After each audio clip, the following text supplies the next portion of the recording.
आशीर्वाद दी कि हम सुखी शांति से रही, हमार परिवार रहे सुख ठीक शांति। बा, सब परिवार बनल रहिया लोगिन। दादी के बात नु बाम ना जाई। हैं? छठ के गीत गा दी। छठ के गीत गा दी। हाँ, आज खरना कैले बानी। अच्छा बड़े ढेर दिन से सब मतलब समय ना रहल अरोड़ा से बात करे के लिए कि आज मिल गए छठ पूजा के दिन। अच्छा तो हम गाइए दे, मौसम बात नहीं थे। गाय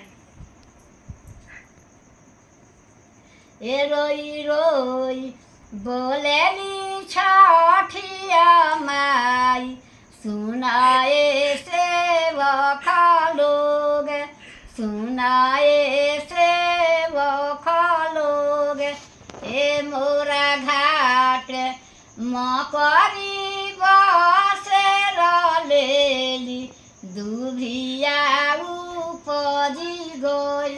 दूल्हा के उनका गाना होता नहीं गाए। लड़का के दूल्हा के कोई के नाम है तब न गाए। अनूप कुमार नाम है मेरा लड़का का। अच्छा ए हंसी हंसी बोले ले अनूप बाबू, सुनिए छठिया माई।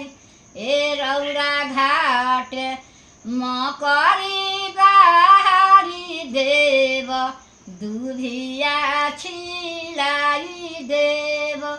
ए हंसी हंसी बोले ले शोभनी बाबू, सुनिए छठिया माई। ए रौरा घाट दूधावे रग देव,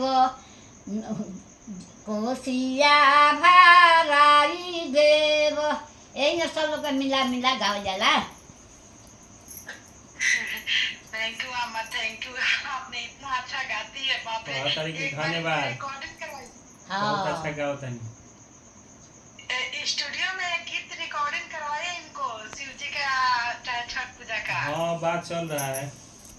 हाँ, क्योंकि मतलब यही तो रहेगा एक जो सोशल मीडिया पर की जिंदा रहेगा, जो आवाज है हाँ। वीडियो। बात कर रहे हैं कोई बड़ा चैनल वाले से।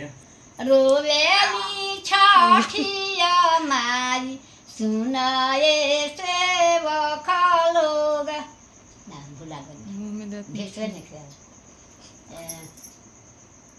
रोवेली छठिया।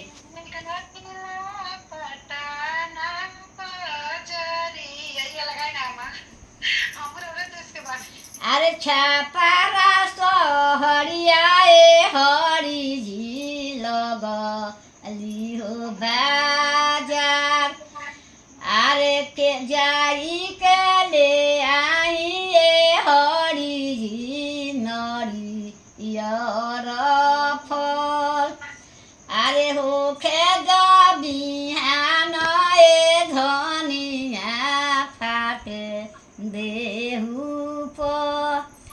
अरे जाई के ले अइब ए धनिया नरियर फल। सब जानी की सुख सुनत नहीं गाना। भाई सब कुछ सुनो था। गीत सुना के सब के बैठल बा। हाँ अच्छा माँ, खाना वाना खैली है कि ना? हमें रहले बाकी बानी, खाना खाओ के बैठल बानी। कहीं के पच गए। प्रसादी रख ले बनी अम्मा। तो ठीक बा, मोबाइले पर भेज दो। लगा दे बनी स्टोरी, सब कोई प्रसादी के गोल डाली। अच्छा अम्मा मतलब काना जिला से बानी। काना जिला से। अच्छा कौन जिला कौन जिला? भाई छपरा जिला। भाई सोनी सिंह कहत रही नु कि हमार ससुर जी बोलता नहीं हाँ कि आपसे मिले जरूर आएम हम लोग।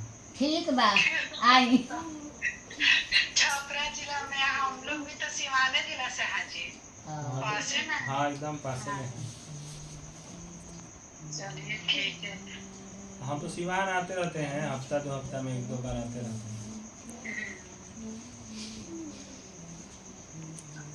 हमारा गीत एगो वायरल भेला शिव जी वाला, बहुत अच्छा लागेला। हम कितना बार ओकरा के रिपीट कर कर के सुनीले।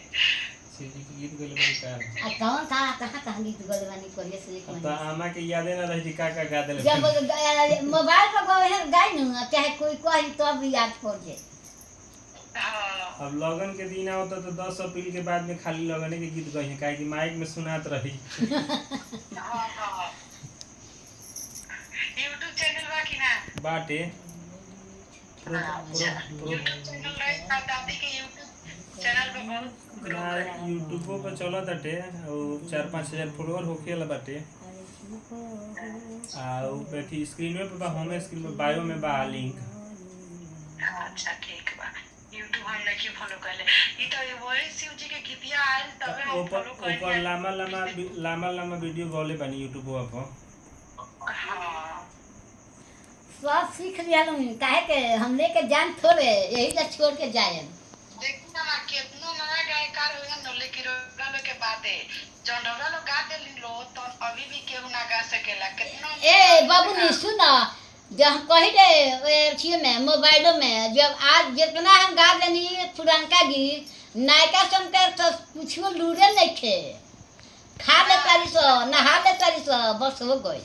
तनी देखा ना बिस्तर धले तनी हाई फौजी भाई देखा लाइव भाई बन